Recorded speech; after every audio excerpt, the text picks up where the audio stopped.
Hi, my name is Josephine Pope and I'm the Senior Selection Recruitment Officer at Melbourne Business School. Before we get started, I would like to show my respect and acknowledge the traditional custodians of the land, of elders past and present, of which this meeting takes place. At this time of the year, we know students, whether they are local or international students, are weighing up whether they want to apply for graduate study. It's a big decision. So that's why I wanted to bring together our program coordinator for the Graduate Certificate of Business, our Associate Professor Brad Potter, and Senior Learning Designer from the Melbourne School of Professional and Continuing Education, David Seignior, to discuss the Graduate Certificate of Business and what it has to offer. So today we will touch on how studies in business will enhance a career across all sectors, the online study experience, the course structure, entry requirements, and how to apply. We'll also have a look at where the Graduate Certificate of Business can lead you. While we're talking today, we have our team offline ready to have a chat to you. So if you have any questions at all, please submit them. And if you've got any questions for the panel, please send them on and we'll put that to the panel at the end of the session. So just to start, I'll just get our guests to introduce themselves. So how did you guys get involved in the Graduate Certificate of Business? Thanks, Josephine. Yeah, thanks, Josephine, and hello all. I got involved because I'm genuinely interested in delivering materials in different settings to different groups, and developing online and becoming part of the Graduate Certificate in Business and developing the subjects with the quality resources that are supporting them was really, it's an attractive thing for an academic to get involved in, and to be able to be a part of putting a subject together and working with others like Dave and yourself and a team of others in their respective subjects is really good fun. So I'm happy to be part of it. And Dave? Hi everyone, thanks for joining us. I have the privilege of, as a learning designer, of working on a whole range of amazing subjects. So because I'm not a subject matter expert per se, I get allocated subjects to work on, and I was just fortunate enough to be assigned to 3 specific subjects in the Grad Cert of Business. So that was probably 2.5 years ago now. So I've got quite a bit of experience of working on the subjects. Unfortunately, I didn't get to work on Brad's specific subject, but I've worked on another 3. So I'll talk a little bit more about my role in a little bit later. Excellent. So I'm going to start really broad. Brad, why do you think studies in business and economics are so important in the modern workplace? Yeah, so thanks, Josephine. So the knowledge covered in the subjects in the Grad Cert and business and economics more generally are crucial to any role I can think of in business, particularly disciplines in business and economics are information based, and wherever decisions are made in a business that involve sort of allocating scarce resources, whether that's people or assets of any sort or cash, particularly in the current business environment, which seems to be becoming more complex as every day goes by, then it's absolutely critical that people are able to make informed decisions. And this is regardless of the size of the organisation or the sector or the profit focus. And having, being able to improve or work with individuals to improve their ability to be able to make more informed decisions is at the absolute core of all the subjects that we offer in business and economics. Great. So tell us more about the Graduate Certificate in Business and why and who was it developed for? I'll tell you a little bit about the sort of academics take on that, and maybe kind of Dave can chime in a little bit with how that manifests in the sort of learning and design.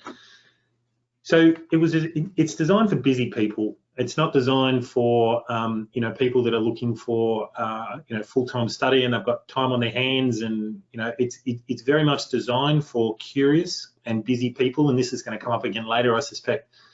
People that are willing to engage. The materials, therefore, are developed kind of a modular style, and so you can interpret and you can absorb and or consume the material in and around busy lifestyles. And the other thing that excites me about this particular project or this particular program and the subjects in it is that there's no compromise on technical rigor or rigor of the subjects relative to on-campus delivery.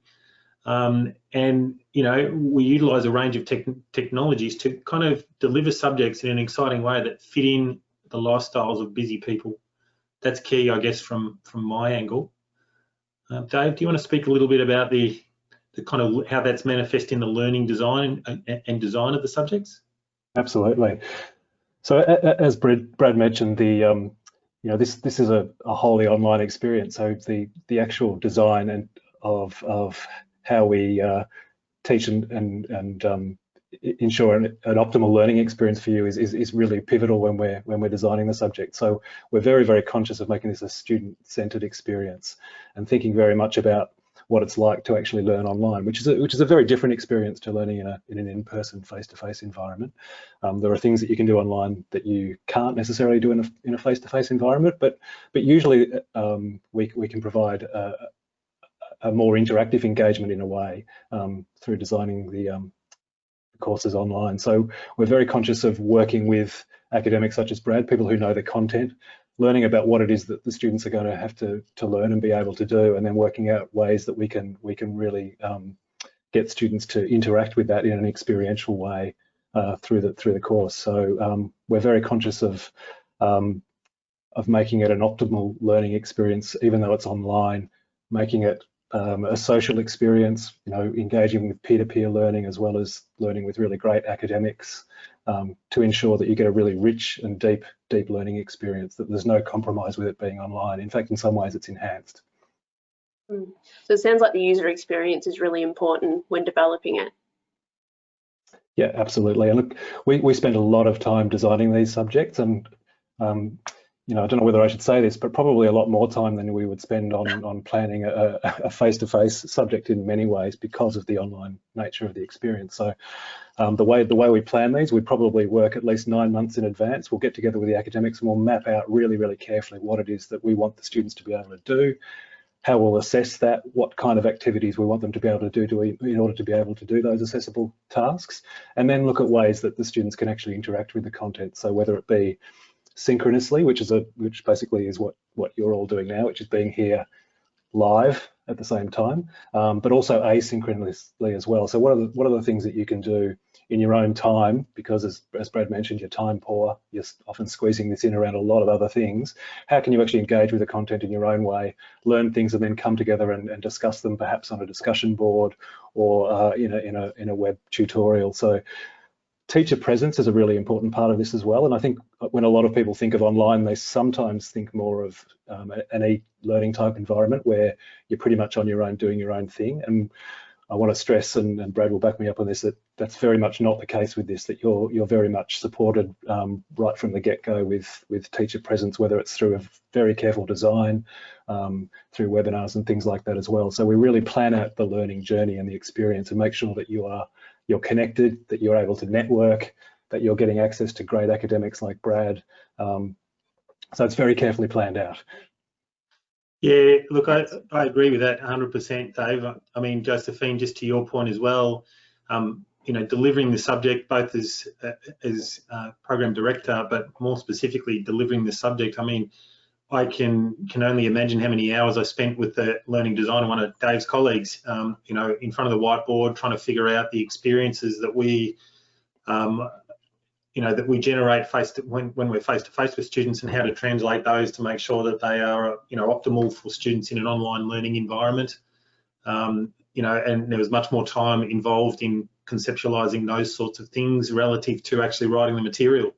Writing the material is for the academics kind of, in a sense, the easy bit. It's constructing the material in a way that maximizes the engagement of the learners. And as a consequence, even though we're talking about some pretty challenging sort of subjects that for people that aren't involved in that material already, the feedback that we're getting from students is good. They appreciate the design and the effort that's gone into the design of the subjects. and they say pretty positive things about the learning experience that they've enjoyed, I should say. Absolutely. Yeah. And on that, sorry, Joseph, I'm just going to pick up on that from Brad, that SES score. So we obviously ask the students for feedback at the end of all subjects at the University of Melbourne. We get our results, and almost universally the online subjects get as good, if not better, SES results in terms of student experience. So I think they really feel that we make a big effort to make sure that they are made to feel welcome, and that it's a good experience for them. That's fantastic. So how's the course structured? Is it a traditional semester offering, or is it sort of got a little bit more flexibility because it's online? Yeah, so it is more flexible. So there's 6 subjects in the graduate certificate that students choose 4, and most students will typically choose, and they choose 4, and there's 4 terms over which they're offered. So it's a slightly shorter term than is typical in in a 2-semester year, which is more typical for on-campus offerings. And most students will select 2 subjects in the first term and 2 subjects in the second term, whether that be terms 1 and 3 or 2 and 4. So in terms, and both subjects are offered twice a year. So let me just elaborate a little bit. So one of the subjects, for example, might be accounting analysis and decisions, which is the one that I coordinate. That is typically offered in terms 1 and 3. The terms are from start to finish, about 10 weeks in duration, from the opening foray into the materials right through to the exam. And that the first term will typically start, give or take, around about the end of January. So students are done with that by about the end of March or thereabouts, give or take. There's plenty of room for them to space out the study, terms 1, 2, 3, 4, or they can do two lots of 2 subjects. Slight variation on that for the second 6 months of the year, whereas there's multiple offerings to enable students to kickstart, in light of the current environment, which is a little bit complex, and restrictions on students moving and enrolling in various courses. There's some of the subjects might be offered more often in the second half of the year, but I'd sort of encourage students to check the graduate certificate website for further details about when they're offered. Of course. So it's probably one of those things for international students who do come and do the graduate certificate of business and can do it from home, from their home country. And so there's a little bit difference with international students and visas. So it gives them a little bit of flexibility of doing some part-time study if they are in the graduate certificate of business. So that's something a little bit different. So, I mean, we've kind of touched on this already, but I'll just sort of go through it again. Just with the studying online is a different style of learning, obviously, than the traditional on-campus offering. So can you offer some benefits from the online platform that we provide for our students, and how do they get that engagement with their fellow students?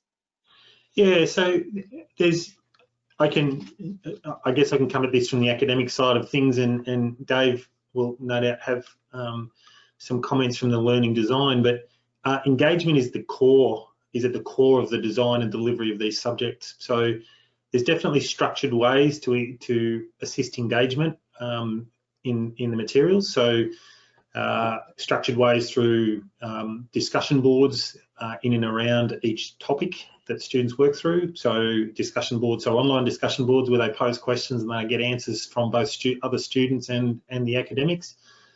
There are, I mentioned before, the modular learning. So there's very rare that students would be kind of working at their computer in isolation for any length of time without being able to apply their knowledge in practice questions or, posting material to the discussion boards.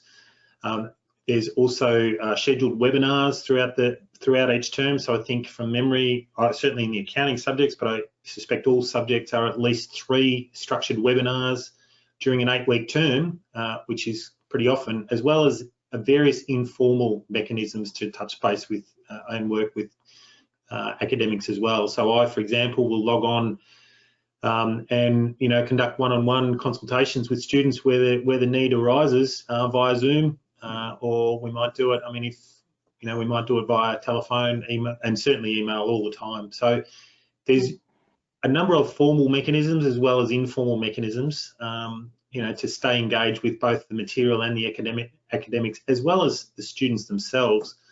And, you know, it's very core to the delivery of these subjects. Yeah, absolutely. And you know, to pick up on that, possibly the other thing to note is that we really make, you know, optimal use of the online experience. So we can do really focused interactive type activities with various software, whether it be generic to the Canvas platform or whether it be specific to the discipline we're talking about. So, for example, Brad's subject on accounting will have spreadsheets, you know, Excel spreadsheets that you can use and interact with, and then tutorials in which you know, using ScreenFlow, you can actually see how to make things, how you would work things out. In the value creation strategy, a marketing subject, for example, we use a lot of the business model Canvas. So we've created an interactive version of that, for example, where you're given a specific scenario, you'll fill it out online, and then you can get either an expert response directly, or you can actually do a collaborative version where you work on it with groups as well. So we try and get group learning in there as well. So we really make good use of the technology, and in particular, you know, these very focused type subjects where you are doing a lot of analysis and decision making and thinking using various tools. It makes perfect sense for it to be online as well. And the only other point I'd make is, you know, in regards to how we replace the traditional lecture format. You know, we're all used to sitting in an hour and a half lecture. That's probably a dying way of teaching or pedagogical approach now anyway, even in a face-to-face environment. But what we'll do is we'll actually work with our academics to condense what would be a traditional hour-long lecture into a really tight, succinct and well-produced video presentation, for example, where the essence of what they're teaching is being conveyed, but then that you'll be asked to then go away and do various activities, and it's much more experiential, less what we call didactic, which is just transferring information, much more giving you the gist of it, getting you to go away and apply it, and then, as Brad said, coming back and assisting you with any you know, further assistance you might need. So yeah, we spend a lot of time thinking about that kind of thing as well. I think that's a great point, Dave. As the other part of my role, when things are in inverted commas more normal, part of my typical role is to stand up in front of a lecture theatre full of students and deliver to them lectures that might go for 2 hours or 3 hours in a seminar format. And I know full well that, you know, despite our best efforts to create engaging learning experiences and go through problems, and, you know, I'm like to, you know, develop a sense and an environment that's somewhat relaxed, that's more conducive to learning. 2 hours or 3 hours listening to someone and sitting in the one seat is a long, very, very long time. If I then think about the sorts of experiences that people would get being able to study at their convenience in front of their computer, and be doing, you know, certain tasks for no longer than, say, 15 or 20 minutes before they do another task that sort of follows on from that, whether that be an application of the learning or things like that. I mean, you know, you're absolutely right. This is, you know, there's every indication that these sorts of ways of learning will become more and more evident and more popular in the redesign of courses post this current, you know, lockdown that we're experiencing. I think that's absolutely spot on. And yeah, the other thing I'll make, and just to really make clear that distinction between distance learning and online learning, and we've all kind of hinted at it in the past. I've taught also in other lives distance education, you know, certain subjects by distance education, and it was, as Dave intimated earlier, students are sent material and they work through the material at their own pace, and they can email questions, and that's it, and they're very much isolated. That is nothing like the experience that students will get in enrolling in the graduate certificate. They're really part of a cohort. When we introduce students, when we introduce subjects at the start of each term, it's absolutely routine where we all get students to log on and introduce themselves and tell us something, you know, strange about themselves, whether their favourite movie, I don't know, whatever, which students find it typically find quite amusing. But the other thing that typically happens is that they'll see each other's name and they go, oh, you know, we studied together in the last subject, you know, nice to be working with you again. Whilst it's on a smaller scale, you know, there's indications that there's cohort experiences starting to develop, and that's the other pretty cool part of the way in which these subjects and the graduate certificate are designed. That's fantastic. So a lot of our students are potentially working full time, maybe carers, but, you know, sort of may not have that same flexibility. So has this platform and the course structure really work for students in those situations? Yeah, so well, for very much those reasons. So we don't impose, while there are sort of structured assessment tasks to be done at various times in the term. We don't impose you must spend X amount of hours per week and they must be Monday to Friday kind of. There's very much an understanding and an appreciation that people doing these subjects are probably several years out of university. They may not be. They may be several decades out of university in the case of some of the students that I've worked with in recent terms. Or they may have not done university at all and come up through the ranks and developed a nice career and gained access to the course via other means. We make, because the units are modular in their learning and they're able to be done very effectively by students without having to sit for 6 or 7 hours at a time, or, you know, the material is you know, quite challenging for people without backgrounds in these fields. That said, there's a lot of opportunities to apply. There's a lot of opportunities to interpret the material that's covered in light of current issues, in light of, you know, the concepts, and apply the concepts to business problems. All of the subjects are delivered in the setting in which they will be administered. So, for example, in the first term, it's very, very common. Well, it's first term, halfway through the first term is about the time where a lot of companies that have a year end of 31st of December the prior year will announce their earnings. And when companies announce their earnings, it's typically some will announce earnings for the prior year that are greater than target or less than target or about target. And that gives us something to think about. And so by about week 4 or 5 in the accounting subject, for example, we're all of a sudden talking about, oh, well, you know, Rio's earnings were not, you know, they're a bit more than normal, and have a look at this particular item. And this is with students that 4 or 5 weeks ago looked at an accounting equation or, you know, an accounting textbook for the first time. So I think that side of thing is really cool and can be done by people who don't have a background and who are already busy. And we also encourage people to interpret what they're learning in the context of in the context of their own understandings and their own firms. So, you know, bring some stuff that you're doing at work and let's talk about it. You know, appropriately identified where necessary, of course. Yeah. It's fantastic. And I suppose you've touched on it there that, you know, this program is not necessarily for people that's got an extensive background in studying business. This is a program that will introduce people to those concepts. So it is a really accessible program. Oh, it's absolutely accessible. I guess the only thing to say is that these subjects are designed for people who are curious and are ready to engage. And ready to engage with the material, ready to engage with the academics, and ready to engage with other students. And by that I mean happy to explore, happy to, you know, be faced with a problem that they don't automatically know the answer to.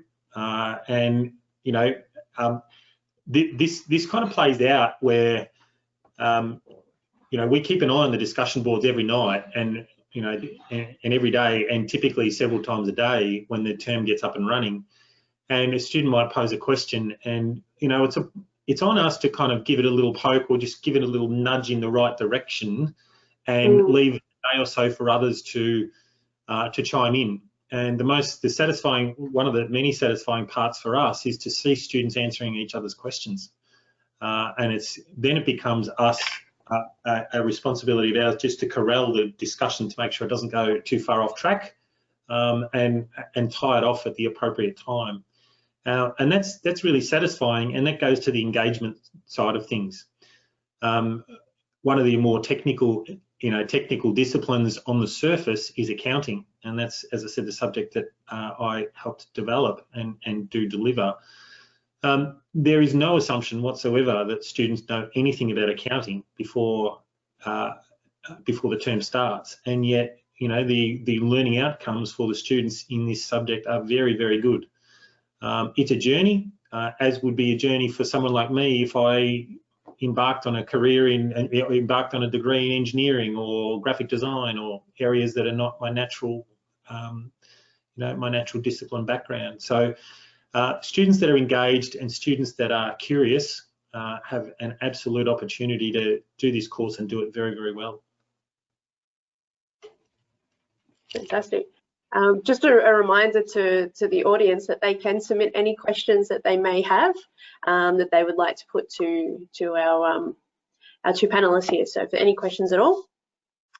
So how does, I mean, we've touched on this a little bit as well with the varied, I guess, experience and career, probably progress of the cohort, but how do you think studying this program will complement a career that's not necessarily in the business field, that it may be sort of in a sort of a different area, if you will?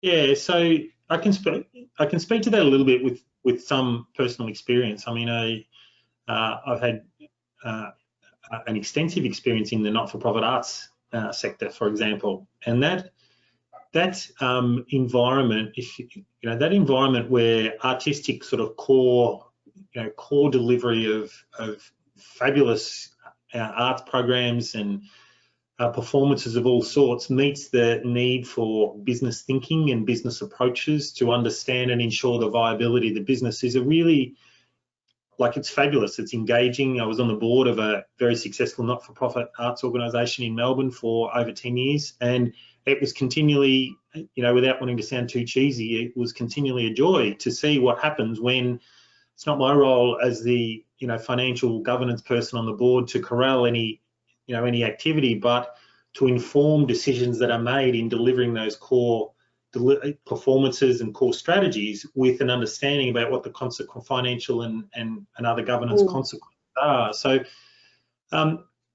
routinely we have very, very diverse cohorts, much more diverse than your average undergraduate cohort is studying our courses. And recent terms, the cohorts have involved people in business roles, yes. They've involved people in sports management. They've involved people in the arts. Philanthropy is another area which is continually growing. And I've also had some experience in being involved with a number of philanthropic organisations who are continually looking to, I guess, better utilise the significant amounts of resources that come under their control and be able to understand and appreciate more intimately the costs and benefits of alternative deployments of those resources requires some technical expertise and requires that to be married up against an understanding of the core functions of the organisation, and thinking and developing skills as we do in the graduate certificate, whether that be through subjects like empirical methods or through understanding of managerial finance, that informs people's ability to be able to fulfill their core function that may not necessarily be business related.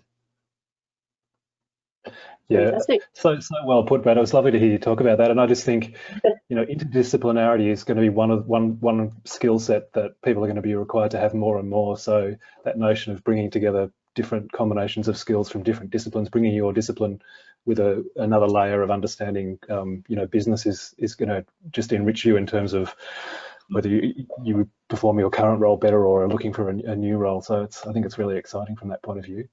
And the other thing I was going to mention, Brad, too, is I know you've also worked in the area of sustainability and carbon accounting, and I think that's a really interesting area that's just going to open up more and more. So, So one of the research projects, Josephine, that Dave is talking about is I headed up a multi-year, multidisciplinary project involving the botanists and the chartered accountants at ANZ. So what accountants and botanists collaborating on a research project, on the surface of it, sounds a little bit odd and a little bit, but when you dive into it a little bit further, the way that the botanists measure, for example, the growth rate of a tree, the equation that they use to predict the growth rate of a tree is exactly the same structure of the equation that economists use to measure the growth rate of an economy. So while on the surface where we think about things in drastically different ways, you dig down a little deeper and there's not much difference between them. And that meant that when in our recent collaboration, the botanists came across a large data set, or we came across a large data set at the Royal Botanic Gardens on trees. And the botanists were able to take tree samples more recently in the last year or two, which gave us a more reliable indicator, a more reliable measure of tree growth in the Royal Botanic Gardens in Melbourne. What that means is when we know how quickly trees grow, we know how quickly they sequester or draw in carbon from the atmosphere. And we can then measure and report that in meaningful ways for, to stakeholders. And in light of those more reliable measures and more reliable ways of reporting that information, people will be more informed in making decisions about how well, and judging organisations about how well they are sequestering carbon from the atmosphere. And I mention that only in the context of this session tonight, as to what's possible when you draw in thinking from multiple disciplines to Absolutely. attack that is germane to kind of several disciplines. And this was only possible because the gardens had 25 years of tree data, and we drew in expertise from another field. The botanists know how to measure the growth rate of a tree, but don't know how to report the information in a way that feeds potential donation and decisions. Accountants know how to measure and report stuff, but nothing to do with carbon. You bring the two fields together and we've got better measures of carbon information, and we're currently testing, and we've currently got results. We've recently got results to indicate that in light of those more reliable measures, people make better decisions and they're more likely to donate or invest in those companies. And so, I'm showing my sort of background a bit here, but our belief is that with better measures, people make better decisions and more companies will do it. And, that sort of augurs well for the future, I think. So it's exciting stuff. And for students to get an exposure to different fields, marry that up against their background, whatever that background is, it's got great opportunities. That's fantastic. So with students not being on campus, what kind of support can the students expect? Support from the academics is extensive. Typically focuses on a little bit of pastoral support, but it typically focuses on the technical, so that might extend to one-on-one conversations via whatever medium is acceptable and convenient for the students. And I say that because not always do students have appropriate internet connection when they're in far off parts of the world, or they're in remote parts of Australia, for example.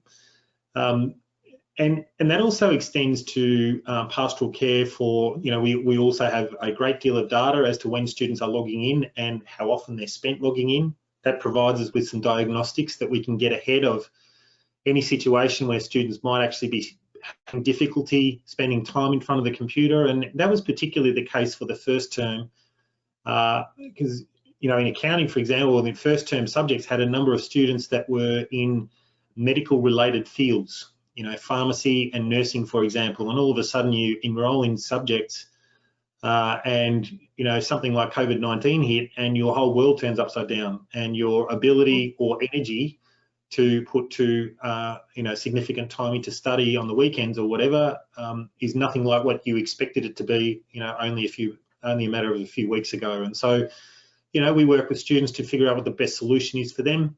And we did that very, very successfully. And we're able to, so there's a number of different avenues of support is, I guess, my point.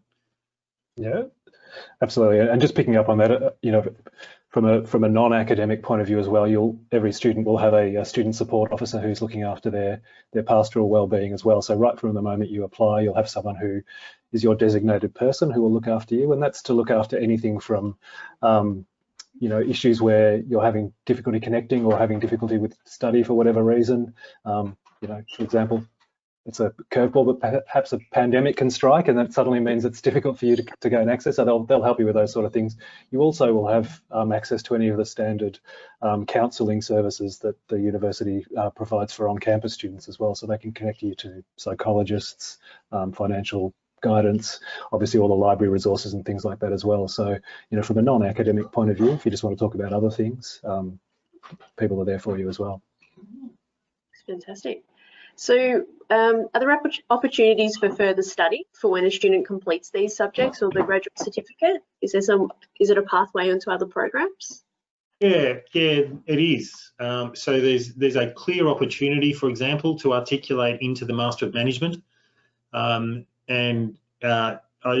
think I'm right in saying that a weighted average mark of 70 in the graduate certificate subjects will generate an offer, essentially an automatic offer for the Master of Management.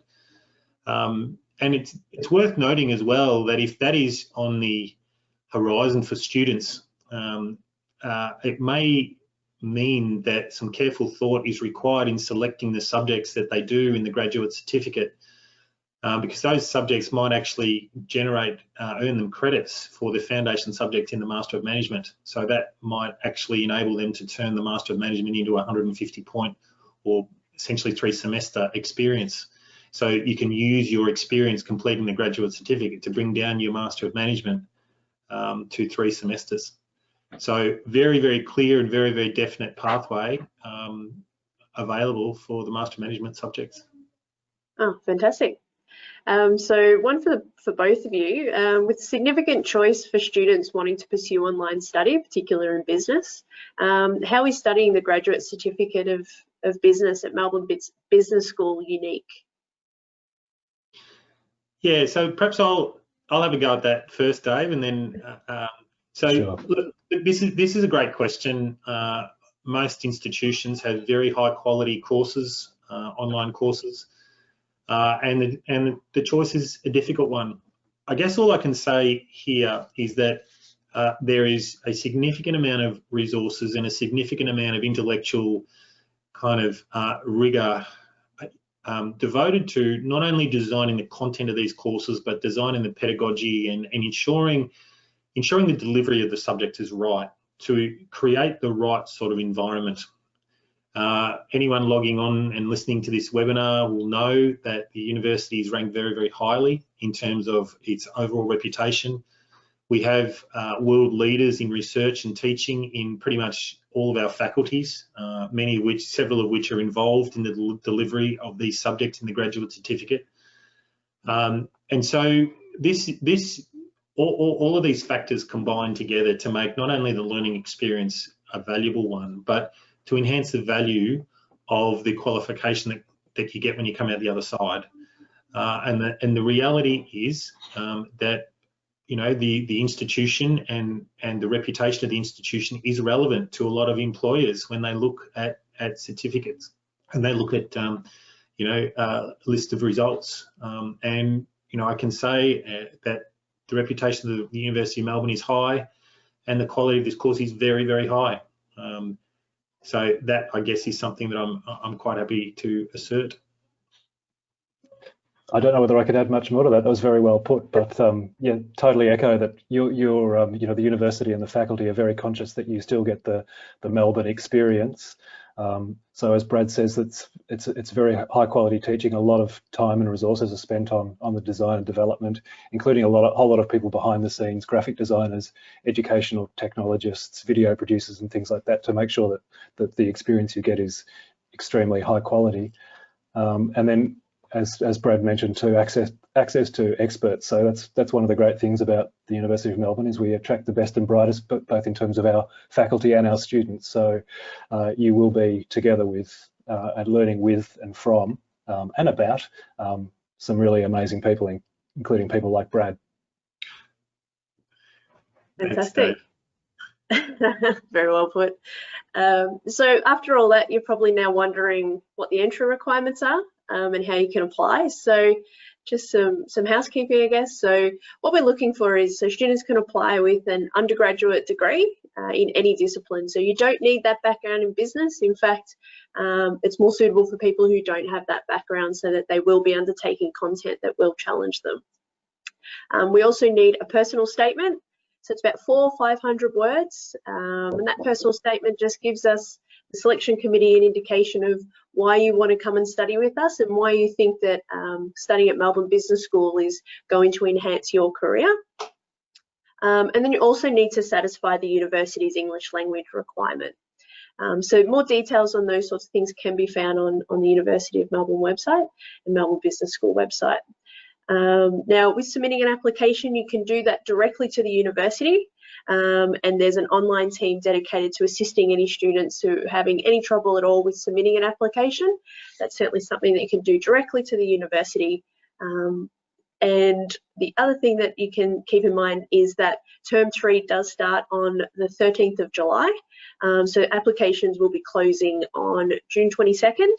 So just keep in mind that there are some deadlines looming in the next few weeks. And so that is just about all the time that we have today. If there's any last remarks from the panel at all? Looks like it's pretty comprehensive. Look, none from me, other than to say thanks to you both and thanks to all that are listening in. You know, I look forward to the possibility of meeting you in due course and to exploring a graduate certificate with you. Yeah, thanks to you both, and yeah, good luck with your applications. So thank you all for your time today, and thank you for joining us. So just a reminder that applications close June 22nd and can be submitted directly to the university. So thanks again and have a good day.